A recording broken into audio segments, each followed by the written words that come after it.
All right, today we're going to talk about the difference between EPDM rubber roofing and TPO roofing. EPDM is a black, generally black, rubber sheet roofing product. It does come in white as well at an additional cost. Ranges in thickness from, it's called an 045, 060, 075, 090. Varying roofing warranties from 15 years up to 30-year warranties. Generally, the membrane lasts you up to 40 years.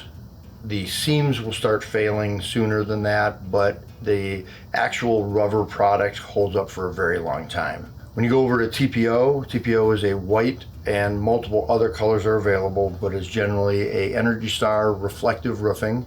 That membrane on an 060 is usually good for right around 20 years. It can be recoated after that.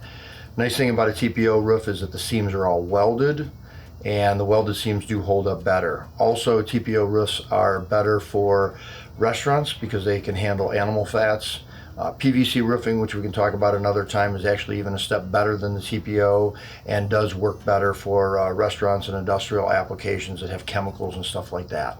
Both of them are priced very similarly. So there's no great benefit one way or the other.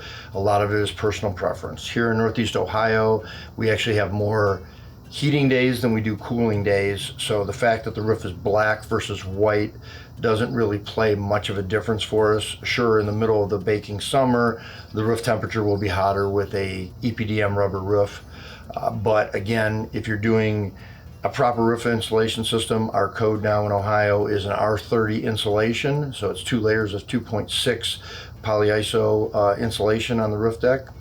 So once you have the R30 insulation, the difference between a white and a black roof is virtually nothing.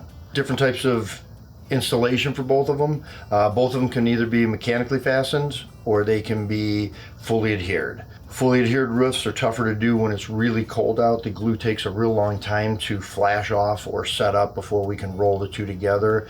It is a contact adhesive that gets put together. The roofing system is going to be put down over corrugated metal decks.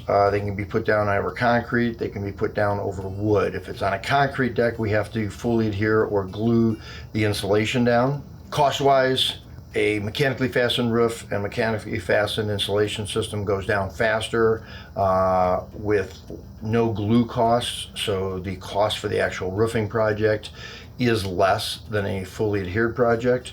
A fully adhered project looks nicer. It is better if you're, let's say, overlooking windows, looking out of it. You're not seeing all the screws and plates that are showing through. Also, a fully adhered system is better in the fact that the screws that go all the way through the insulation and would be sitting just below the roof membrane are a thermal break in the interior heating system or cooling system. So those screws will act as a direct transmit for the cold or hot air from inside the building. In the fall, when you start getting frost on the roof, you'll see where every screw and plate is because those don't have frost on them because the warm air from the building is transmitting through those screws.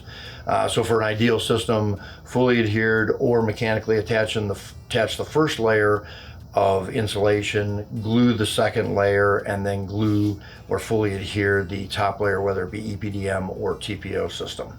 If you want more helpful tips like this, like and subscribe. We're going to be putting up content as the time goes on. Thank you.